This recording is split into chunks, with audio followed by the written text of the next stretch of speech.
everybody.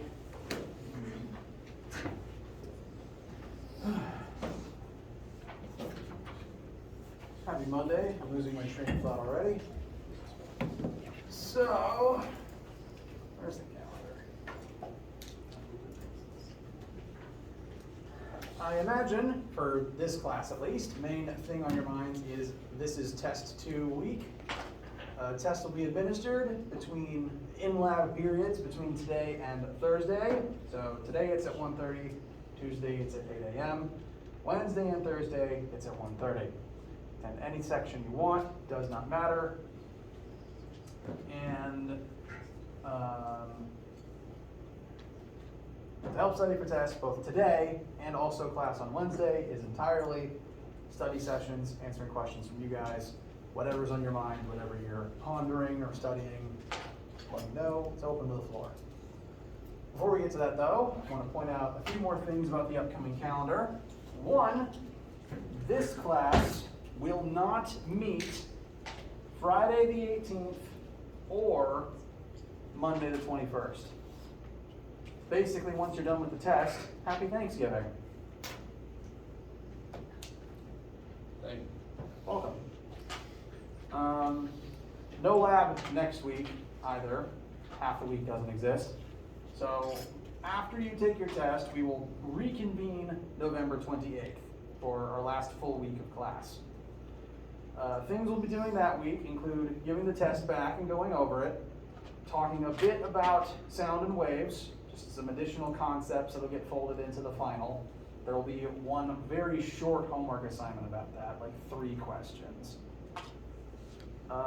There will be a lab that week about sound and waves, so that'll probably be the main activity we do to talk about them. And we will end the week and also spend Monday the 5th on exam review stuff. And then we enter exam season. Any questions, comments, vague feelings about the upcoming weeks?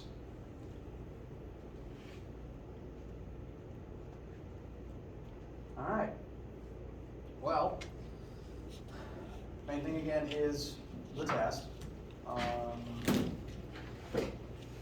Between the Chapter 7 and 8 homeworks and test review, floor will be open to you guys for anything you want to ask about.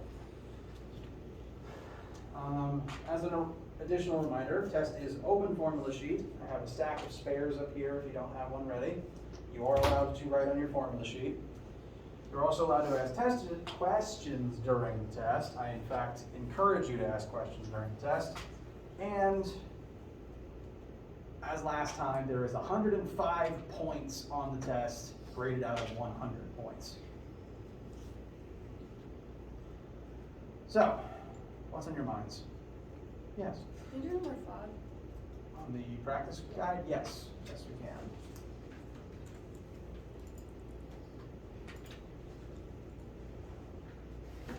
All right, so 5 is about a meteor orbiting the Earth, passing by, entering Earth's orbit, and it's going to start orbiting at a specific radius. Is there any specific part you want to talk about, or just the whole thing? Yeah, like the formula, like how you changed it to, like the first formula, how you changed it to the bottom of it. Yes, absolutely. I'm going to make some space on the board to write it bigger and more clearly.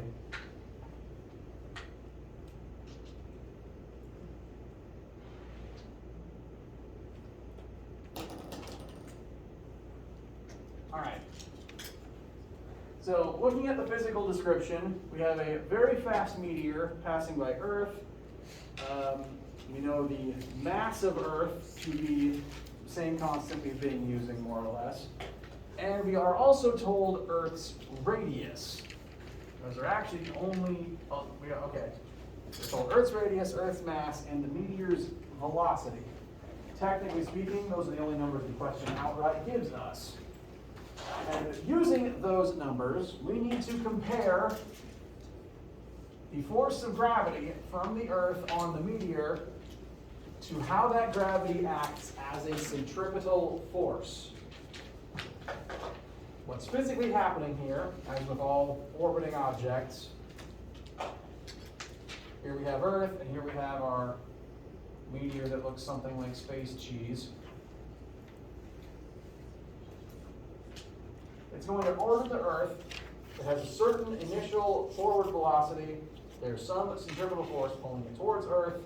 It moves forwards and accelerates down at the same time, and that's going to constantly loop it in a circle around the planet at a certain radius. For all centripetal force questions, some existing specific force has to serve as the centripetal force, and here it is gravity.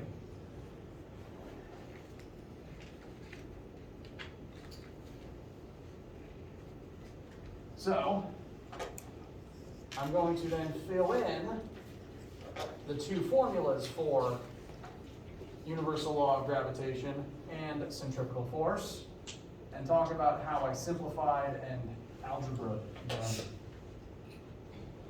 On the left, we have universal law of gravitation, big G times the two masses divided by orbital radius squared. I'll redraw this picture briefly to point out that the R here is the distance from the core of the Earth to the core of the meteor.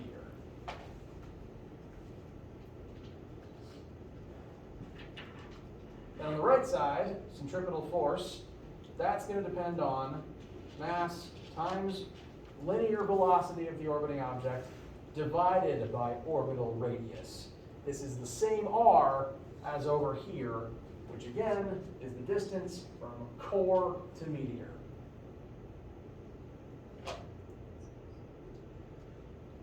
Now, there's a few things that we need to, there's one thing we need to determine, and then we can start doing some simplifying. One, which end is this? Because on the left side, we've got mass Earth and mass meteor, two different masses. Which one is this? The 1m on the right.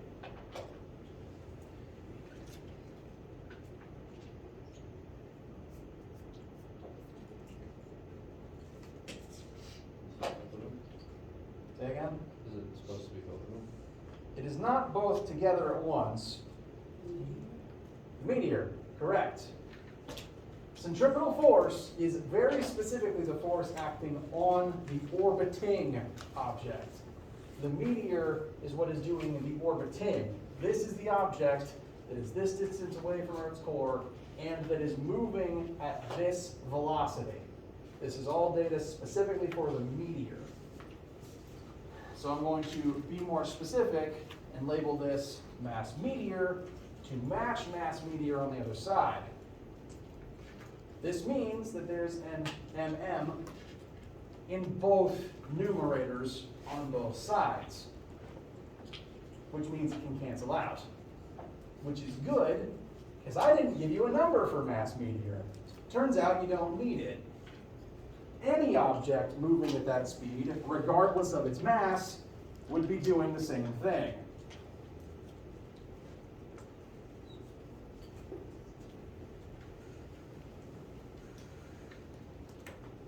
The other thing that we can go ahead and cancel, note again, it's the same R on both sides. Both are in the denominator, but one of the two has R squared.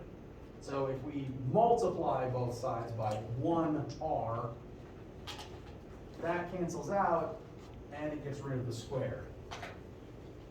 So that eliminates our multiple R's down to just one. So I'll rewrite that simplified before I then rearrange. After our canceling, we've got big G times mass of the Earth over orbital radius times velocity squared.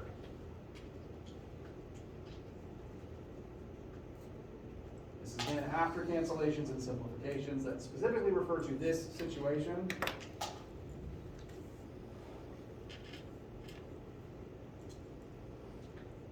And in this remaining piece here, big G is always going to be 6.67 times 10 to the negative 11th. That's a free constant on your formula sheet. We were told mass of the Earth. We were told meteor speed. All that's left is solve for R. To do that, I'm going to multiply both sides by R to send it to the right numerator and divide both sides by v squared to get r by itself. But I'll show that one step at a time. I know I tend to do more multiples at once. So first, I've sent r over to the right numerator. Then I'm going to send v squared into the left denominator.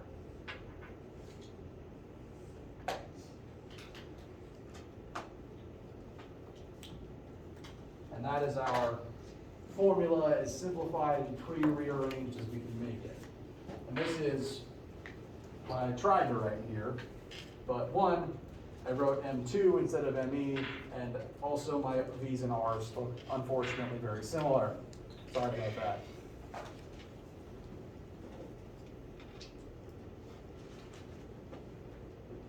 But all that leaves is a lot of number crunching to tell us orbital radius.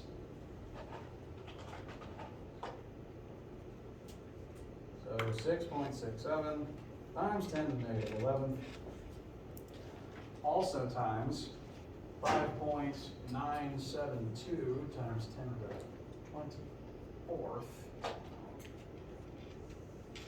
over the meteor's linear speed, 5,500, which is also then squared.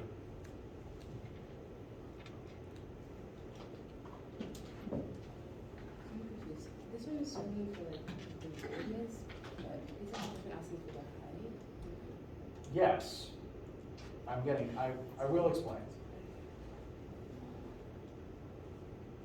This will tell us the orbital radius, which is to say the distance between Earth's core and the meteor's core. That is because Earth's core is the center of Earth's gravitational effect, and therefore that is the point that the meteor is orbiting around. So that is why the radius is the same on both sides. The effect is centered on both sides of the equation at Earth's very center. So the number we get out of this, 13 million meters, is not height above the ground, it is orbital radius, the r's in this formula.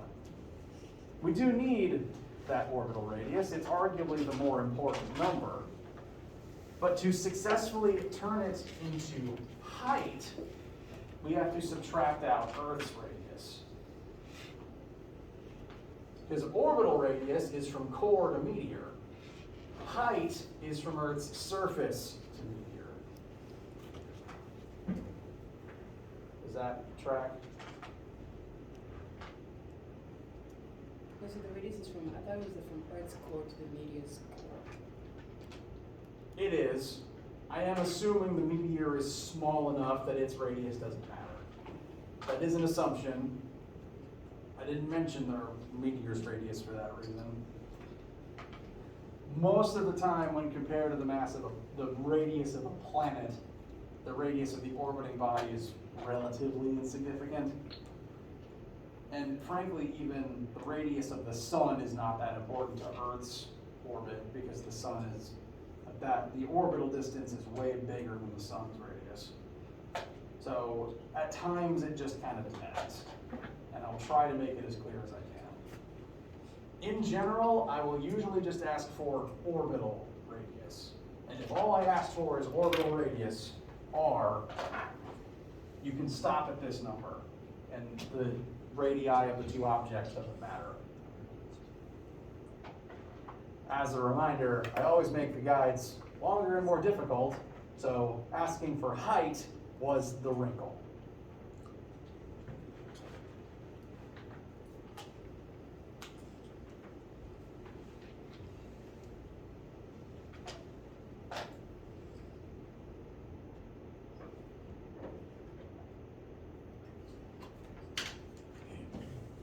Yes? You number 8. Yes. Any other questions about this one first? So we're just taking like 13 million subtract the 5.972. And not exactly, but the five. Oh, 6.37. Correct. Okay. Yeah, so this 6.8 million is 13 million minus 6.3 million, approximately.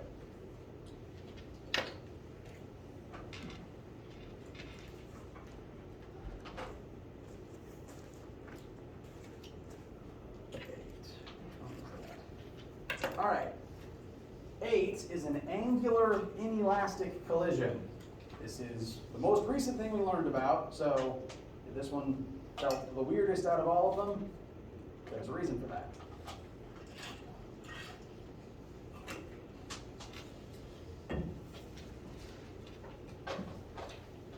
But it's not very dissimilar to the last example we did in class, or at least the one that I showed you my work on the board for. Here we have one gear spinning by itself. We're told the gear is a solid disc. We can assume that as its shape. Since it's a solid disc, we can look up the moment of inertia formula for that shape on our equation sheet. That happens to be 1/2 times mass times radius squared. So I've written that in the corner here to save it for later. We are told the mass and radius of the disk, so that's all the information we need to eventually find its moment of inertia. And it is spinning by itself at 30 rads per second. So that's our initial state. Initially, it is the one gear rotating on its own. That one rotating gear would have a certain amount of angular momentum and angular kinetic energy based on its moment of inertia and its velocity. Now, the final state of this situation is a second gear is going to be brought in. It has its own unique mass and radius of 20 kilograms and 1 meter, but it's still a solid disk.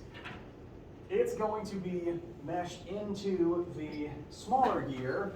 This is basically an angular collision in that after they collide, all of gear 1's momentum and kinetic energy is now going to be split across both objects.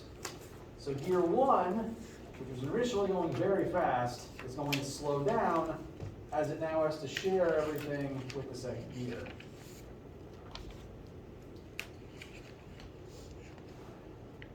We don't know their final speed, but we were told that they have the same final angular speed. And the first thing that we've been asked is, based on angular momentum, at what rate will the two-gear system rotate after this rotational collision? This is technically a rotational inelastic collision, and mathematically, it's going to work very similarly to the arrow collision we did when we first started talking about momentum and collisions. Arrow sticks in wooden log. The momentum of the arrow gets shared across both objects. As a result, the combined mass moves very slowly after the crash. Does that sound familiar?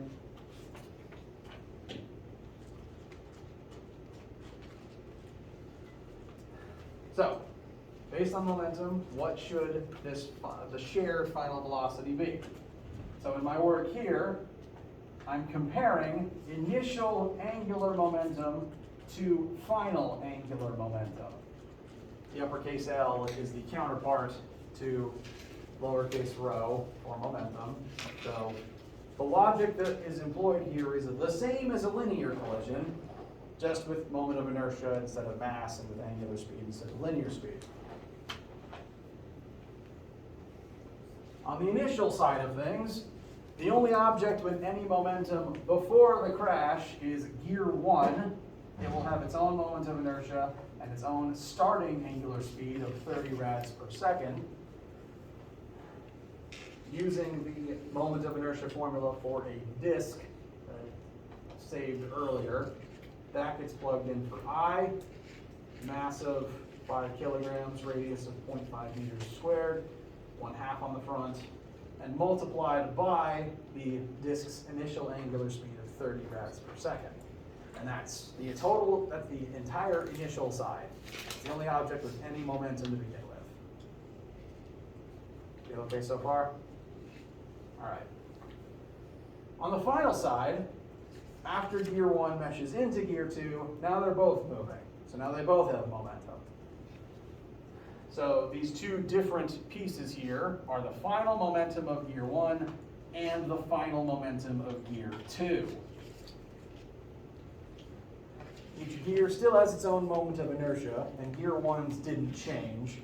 So the same chunk here that I plugged in for I1 is the same as it was on the left. It's the same object, it's the same moment.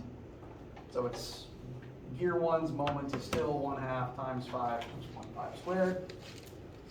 What's different is now it is rotating at a different final unknown angular speed.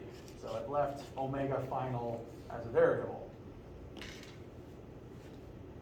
Simultaneously, gear 2 is now rotating at that same reduced final speed. So this second term here is moment of inertia of gear 2 times that same angular velocity final, since it is rotating at the same speed. Gear 2's moment of inertia uses the same formula since they're all disks. So 1/2 times gear 2's mass times gear 2's radius squared. And all of that together times final angular speed, the same unknown final angular speed, since both gears are rotating together at the same final rate. How does this feel so far?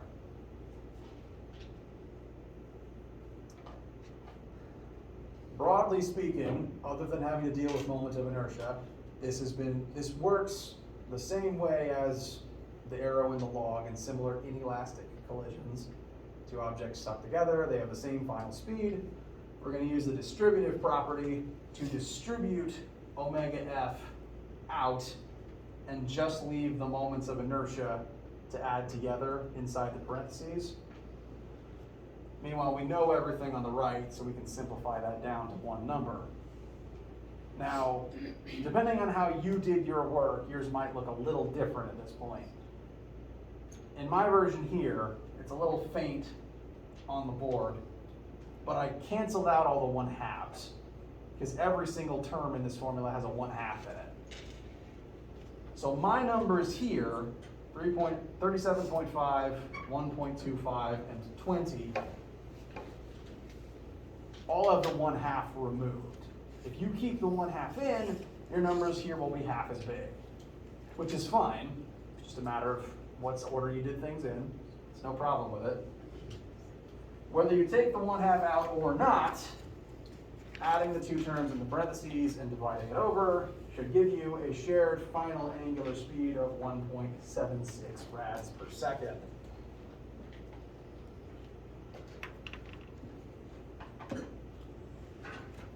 How's that feel? Yeah.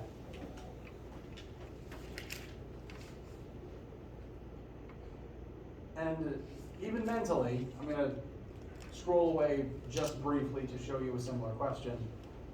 Compare this to how 10A looks. In 10A, one object has momentum, it crashes with and combines with a second object, and now they move at a combined slower speed. Same process. The rotational one just has the slight headache of moment of inertia in place of mass. All inelastic collisions, no matter what form of momentum, follow the same logic.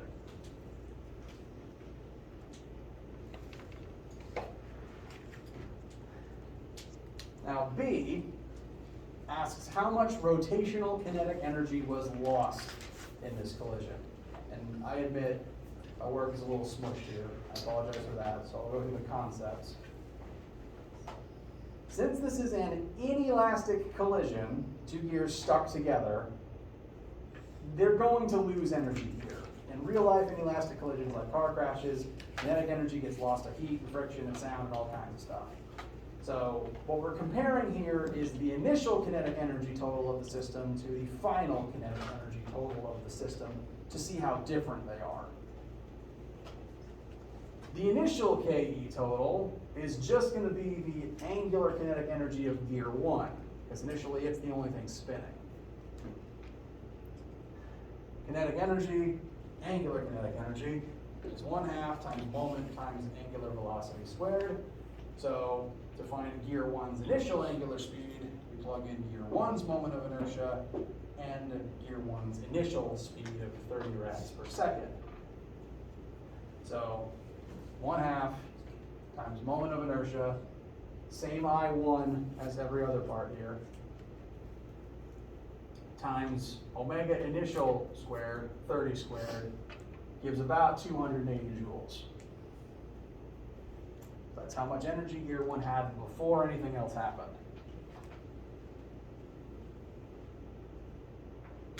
Afterwards, both gears are now moving, which means they both have some amount of kinetic energy. So what I show here is kinetic energy, angular, final, is going to be the two different gears, different kinetic energies added together. So this is gear 1's final kinetic energy plus gear 2's final kinetic energy. I1 and I2 are the same as they were over here. It's like mass, it didn't change as long as the object has the same mass and radius and is spinning the same way. So the I1 here is still the same as over there, and the I2 here is still the same as over there. What's different here is that there's now two objects contributing to kinetic energy, and now they are both rotating at the reduced 1.76 rads per second squared. So separately, this piece would be gear 1's final kinetic energy. This piece is gear 2's final kinetic energy, which add together to become the system's final kinetic energy. Only 16.5. Lost a lot of energy. We compare that 16.46 back to the original 280 to tell us the system lost about 265 joules approximately. Pardon.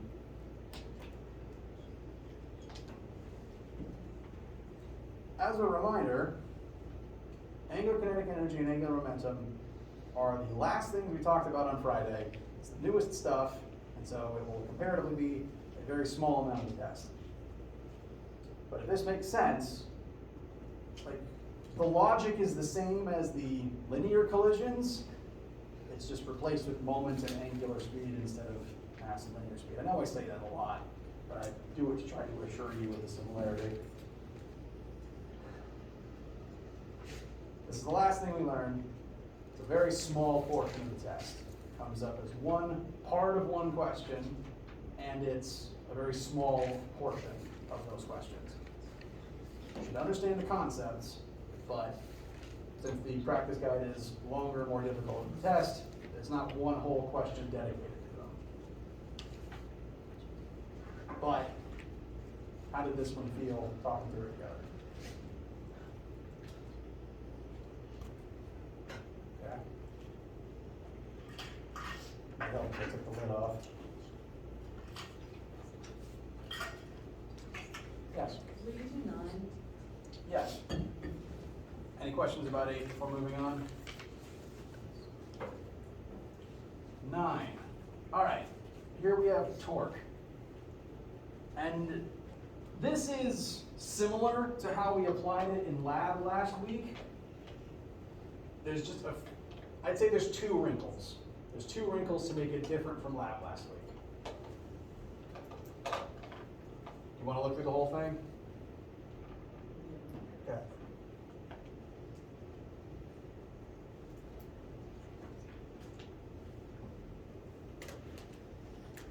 I'm going to redraw the picture to be a little bigger and clearer on the board. Keep placing my own markers. There are 3 forces generating torque on this sine pole. This is just a shop sign you might see in a small town downtown. And it connects to this wall at an axis of rotation. So that you could like release this rope and lower the whole thing to change the sign out or take it down in the storm. So it's bolted to the wall here and it can rotate about this pivot. So this is our pivot point, and torque is going to be generated based on radius from the wall. The 3 forces present that are going to create torque in this system are the weight of the sign. There's a sign hanging on the end of the pole. Its weight is at a radius from here, and that's going to create torque. Next, midway down the length of the flagpole itself, the weight of the pole itself is also going to generate torque here. Meter stick. That's because the pivot point is not directly under the stick's center of mass. I've got my fingers currently under the halfway point of this meter stick. That means the fulcrum is at the center of mass. The center of mass is supported. It's not generating any torque right now. But if I move the fulcrum to the end of the flagpole, the pole's weight suddenly generates torque because it's located at a radius from the fulcrum. So the weight of the pole does generate torque here. Lastly, note that these two forces are both going to generate clockwise torque. These two things by themselves are going to make the whole thing spin in this direction, clockwise towards the ground. Which means those two things by themselves are going to bring the whole thing down. We need some other force pointing upwards to generate counterclockwise torque and cancel that out. And that's what the roll the rope serves. There's a rope tied here.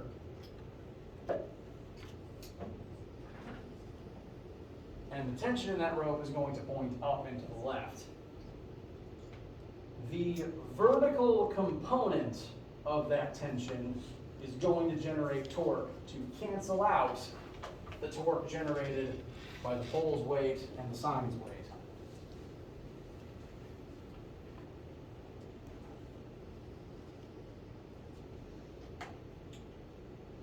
That's the physical setup. First thing we're properly asked for is part A, using the spot where the pole meets the wall as the fulcrum. How much torque do the sign and mass of the pole themselves generate? So, torque of the sign. Oh, I should write the formula for torque up.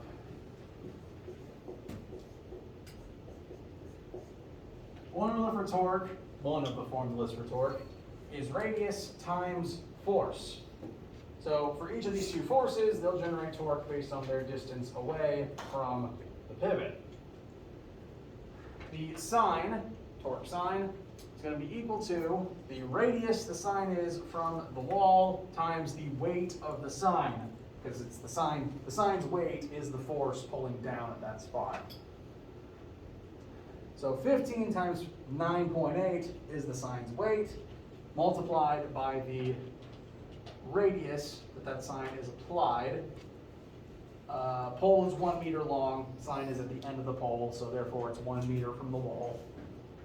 So 1 meter radius times mass of the sign times 9.8 to convert mass into weight. That gives us 147 Newton meters of torque generated just by the sign on its own.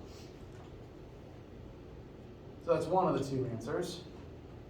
Next is the torque the pole generates, the weight of the flagpole. The flagpole has a mass of 10 kilograms, so 10 times 9.8 would give us the weight of the pole itself. And then the weight of the pole, the pole's center of mass is halfway through its length. Since one end of it is the pivot, its center would be 50 centimeters away, half a meter away. So that's the distance from the center to the pivot. That's the distance that the pole's weight is applied to the radius, generating torque. So torque from the pole is half of that radius, half the total radius, times the flagpole's weight to give us 49 Newton meters. And those are separately the two torques that are going to try to make this whole thing spin clockwise. You all right so far? Okay. So that's part A, just what are those two torques? Part B asks, what must the tension in the rope be to hold up this sign? Excuse me. For this sign to remain upright, the net torque acting on it must be 0. It has to be. Just like for anything to remain still, net force has to be 0. Same is true for torque. If torque isn't 0, if net torque isn't 0, it starts spinning. And likely that means this thing is spinning down towards the ground and might clock something in the face. We don't want that. So we need all the torques here to add up to 0. So we've got torque rope added to torque pole plus, again, torque sine. And these all have to add up to 0.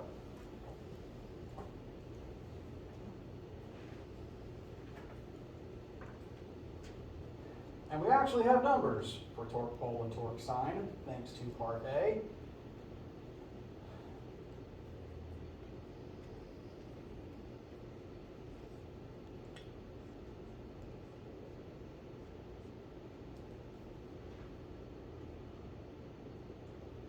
And I'm actually going to write them in here as negatives, just to represent that they are pointing clockwise.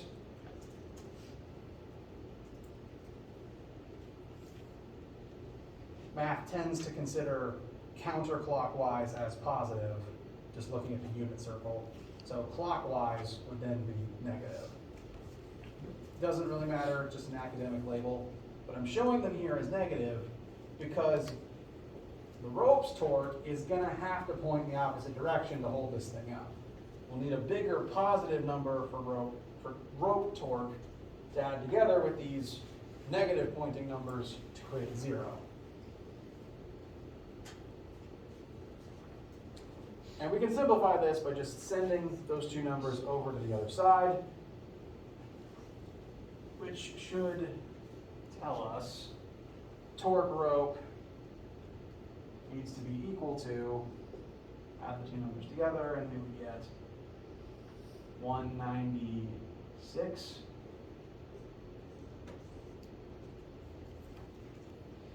So that's the torque the rope has to create. In order to do that, the rope is exerting a certain amount of force at a certain distance from the pivot.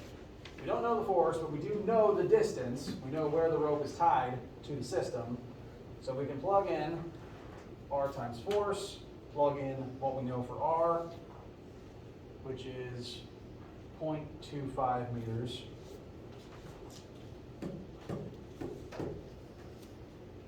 I'm labeling this as tension Y. I will explain why in a minute. And this will allow us to solve for what that force to create the tension must be. The minimum force requirement to hold this thing in place. And that number comes out to 784 newtons. Questions so far? Concerns, confusions, vague feelings? Sorry, I got lost on one. Once you, I see how you got 196. Why is it not negative again?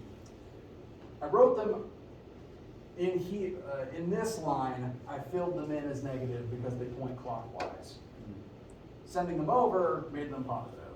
And that tells us that the one remaining torque we're looking for, T rope, must be positive counterclockwise in order to cancel out with them.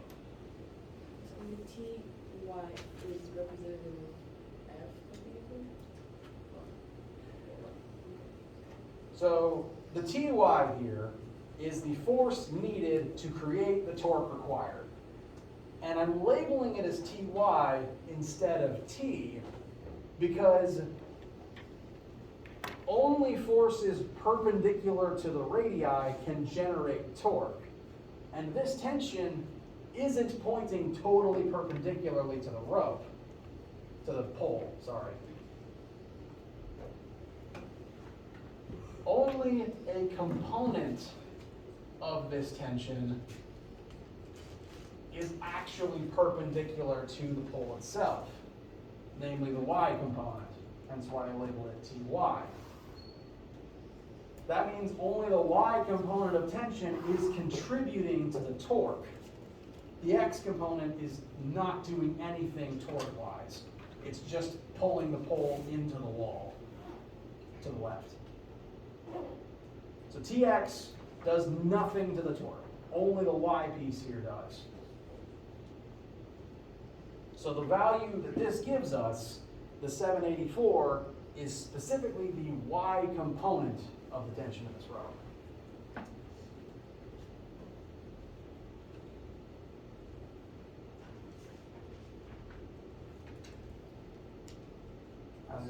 How you guys feel?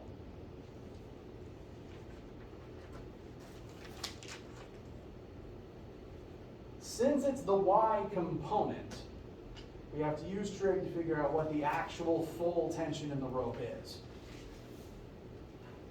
This tells us Ty. We have a number for Ty. We know how much vertical force is required on this rope to keep it up. If the rope wasn't tilted at this angle, if the rope just pointed straight up, I should actually write out the number.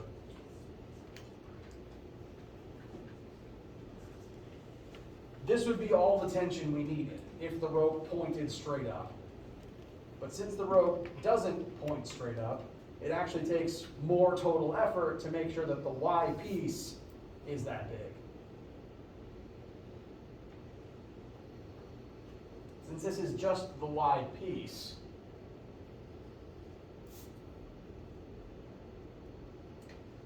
we need to figure out what the actual hypotenuse is to know how much force the rope needs in it at that angle. The fact that it's tilted means it takes more effort to make sure the vertical piece is what it needs to be.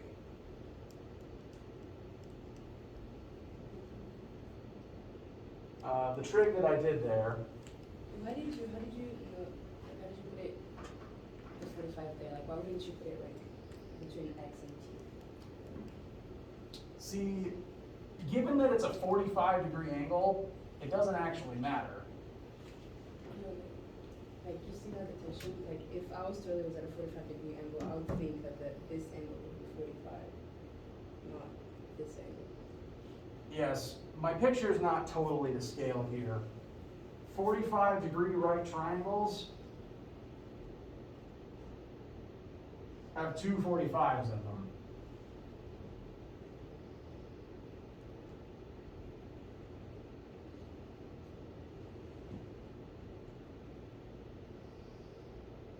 See what you have on there, the 45-degree angle. Yes, Like,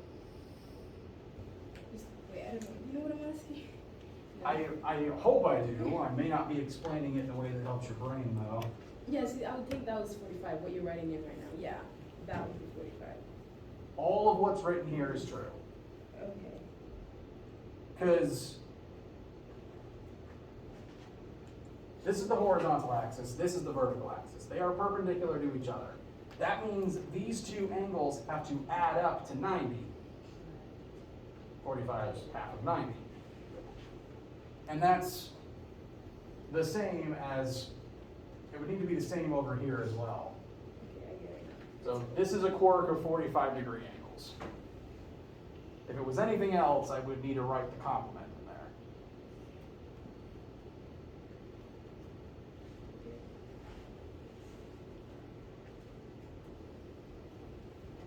So it doesn't matter what the angle is, you still have to go straight up rather than draw the triangle on the left side. Well, you could draw it on the left side. It's just doing so would put the Y component there, and visually I prefer if it's here to show it's pulling up at that spot. That's entirely a quirk of my brain. Okay.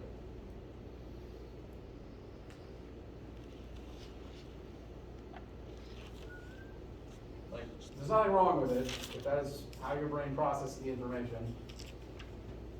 That's just how my brain does it, and I happen to be the one holding the marker.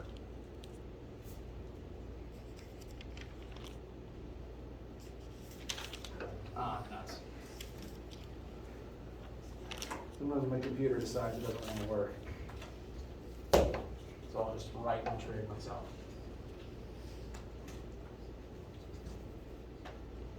So you could write this triangle any number of ways.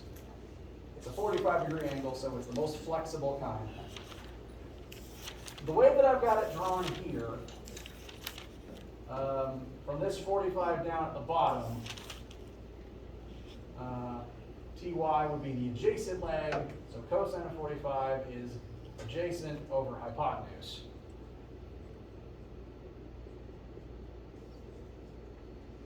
We know the total TY, so bring T over here, fill in 784 for TY, divide by cos of 45, and that gives us the 1108. Again, if you drew your triangle differently, maybe needed to use sine, that is okay.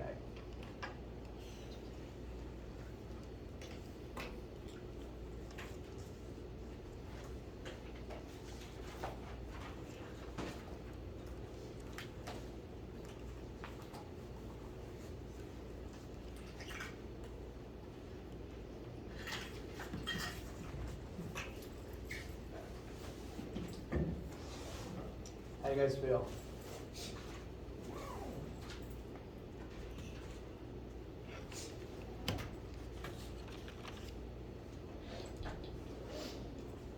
Well, we're at about the end of the lecture period.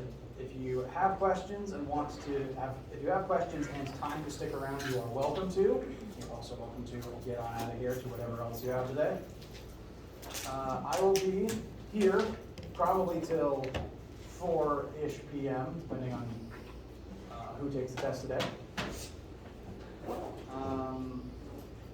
So if you have questions, come by, email.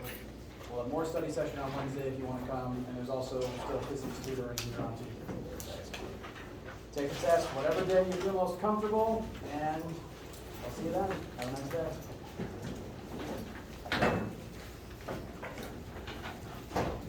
Are you the teacher who's going to be punctuating the Thursday exam, or is it going to be? Dr. Owens.